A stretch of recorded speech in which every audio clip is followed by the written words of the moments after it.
Hello, my name is Cisco, and this is my presentation on cloud computing, transforming the digital landscape. So, what is cloud computing?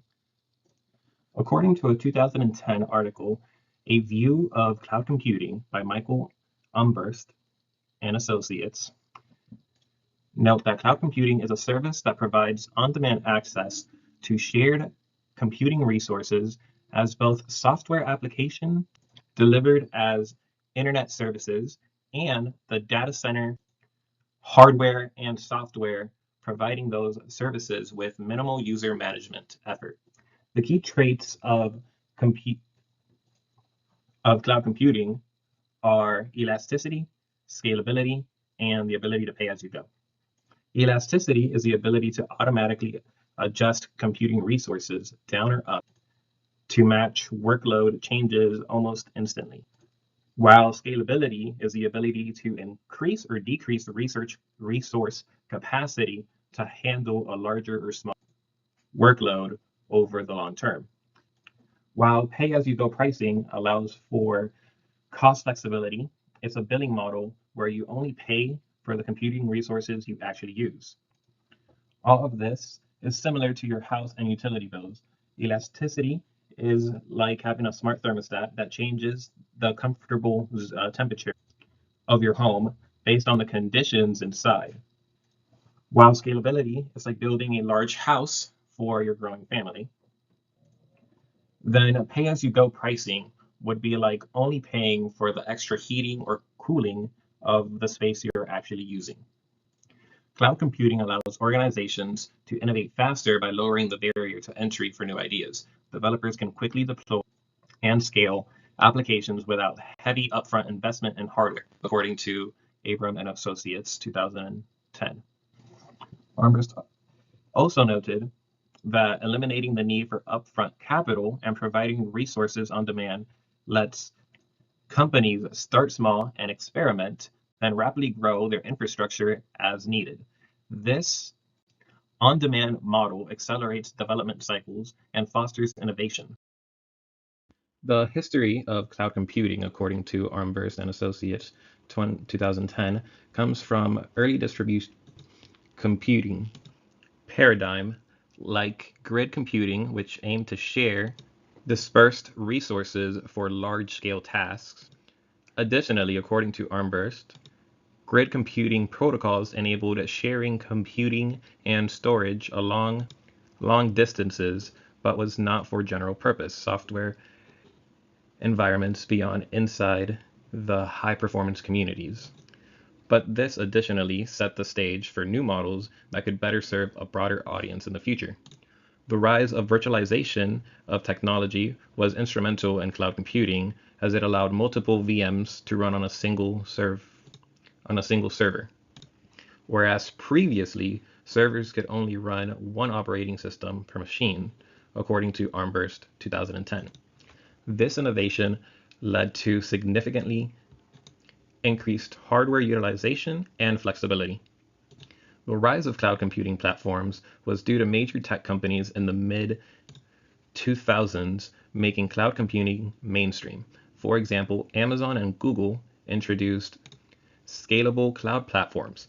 Amazon's Elastic Compute Cloud, ECS, EC2, launched in 2006 as an infrastructure as a service offering virtual servers on demand, while Google App Engine in 2008 provided a platform as a service for web applications. According to Armbrust and Associates, these services demonstrated the viability of renting compute infrastructure at large scale. This era marked a transition of cloud computing from concept to widely accessible reality, as the availability of these platforms brought cloud computing into the mainstream of IT. There are three main cloud service models: IaaS, PaaS, and SaaS. For this slide, references made will be from A View of Cloud Computing by Michael Armbrust and Associates, 2010. Infrastructure as a Service, or IaaS, provides computing resources like virtual machines, storage, and networking as an on-demand service over the internet. Instead of purchasing physical hardware, users can launch virtual machines and allocate storage and computation through a provider's infrastructure. For example, AWS's EC2 offers VM instances that behave like physical machines under the user's control. This model leverages virtualization to deliver flexible computing environments, allowing organizations to avoid costs and complexities of owning data center hardware, since cloud providers maintain the physical infrastructure. Platform as a Service, or PaaS, provides a high-level development and runtime environment as a cloud service. In this model, developers are given a platform, including operating system, programming frameworks, database, and other middleware, hosted by the provider to build, test, and develop applications. The PaaS provider manages the server, network, and storage, so developers can focus on the application. For example, Google App Engine and Microsoft Azure in PaaS mode abstract away the infrastructure and automatically handle scaling and load balancing for the application.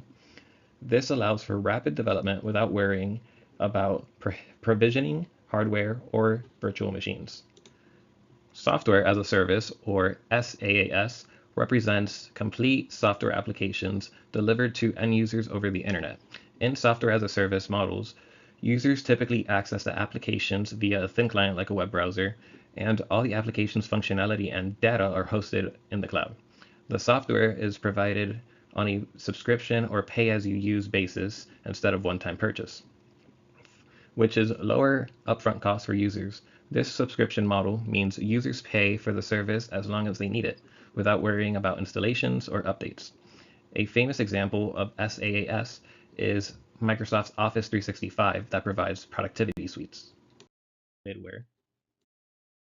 Cloud computing can be deployed in different ways depending on the need of an organization. The three most common deployment models are public cloud, private cloud, and hybrid cloud. First, the public cloud environment is a cloud infrastructure that's made available to the general public or a large industry group, and it's owned by an external service provider. Resources like computing power and storage, or offerings as a utility in a pay-as-you-go model. According to Umberst and colleagues 2010, the provider is responsible for all management and maintenance of the data center.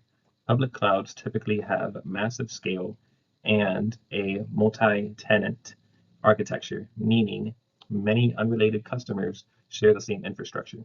This setup offers excellent elasticity and cost efficiency.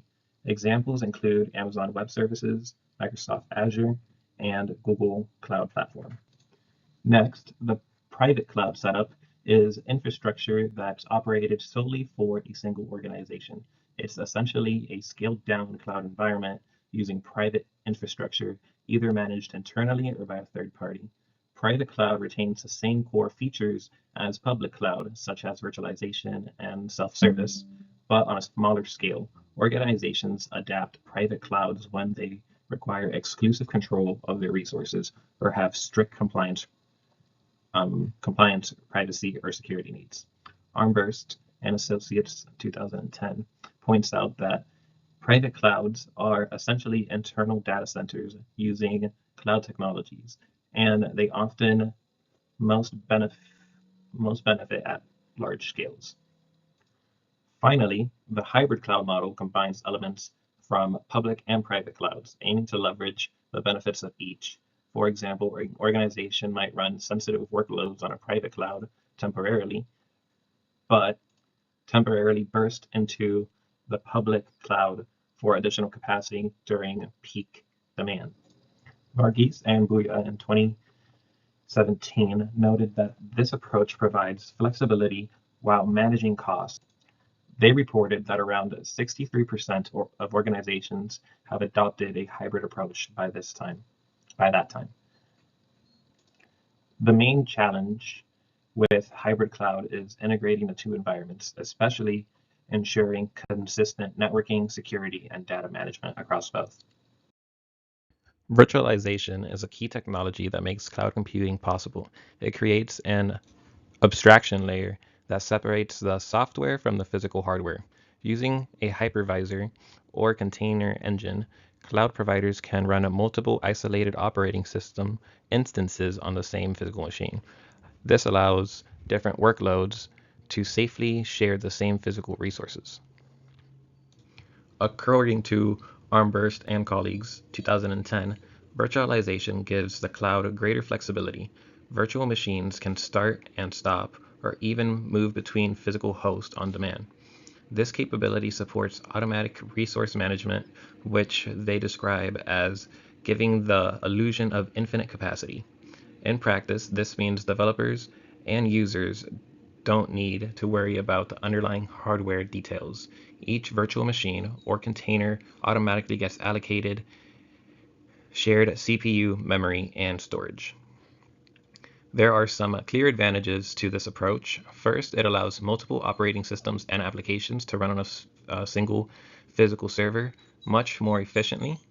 For example, instead of running 10 separate servers, each at 10% utilization, virtualization can run all 10 applications on a single physical server at close to 100% utilization.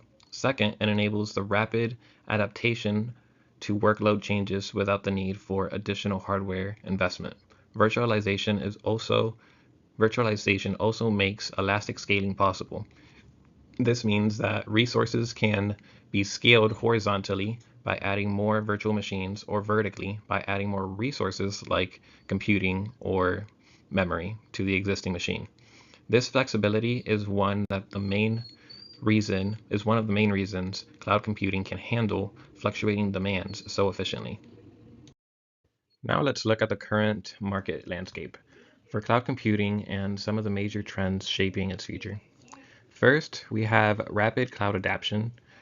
The global cloud computing market continues to expand at an impressive pace, with projections showing consistent double-digit annual growth. According to Shao and colleagues in 2023, this reflects the increased reliance on cloud infrastructure as the backbone of modern IT services. Next, seeing shifting adaptation models. Many enterprises are moving away from relying on single providers. Instead, they're adapting to multi-cloud and hybrid cloud strategies to gain more flexibility and reduce the risk of vendors lock-in. This trend allows organizations to take advantage of the strengths of different providers while maintaining redundancy and resilience. Finally, technology integration is playing a major role in driving growth. Varghese and Baya in 2017 pointed out that workload related to artificial intelligence, the Internet of Things, and large-scale data analytics are increasingly moving to the cloud. The scalability and processing power of cloud infrastructure makes it ideal for handling these resource-intensive applications. Overall, these trends show that cloud computing markets is not just growing, it's evolving, and the organizations funding new ways to maximize performance, control cost, and improve operational resilience. Now let's look at who the major players are in the cloud computing market and how the market is dispersed. According to Shell and colleagues in 2023, Amazon Web Services led by a wide margin with about 45.4% of the domestic market. Microsoft Azure holds around 10.3%, while Google Cloud Platforms sits at approximately 3.1%. Together, these three providers dominate the market, each offering broad portfolios of services that appeals to a wide range of industries. The global cloud market is also considered highly concentrated, using the Herfindahl-Hirschman Index, a common measure of market competition. Shao and Associates 2023 calculated a score of 3,457, which clearly indicates limited competition. This high concentration gives dominant providers significant pricing power and influence over the direction of the industry. This market dominance raises barrier to entry for smaller providers. New entries often struggle to compete on both price and scale, especially when large providers bundle services and lock in customers through long-term contracts.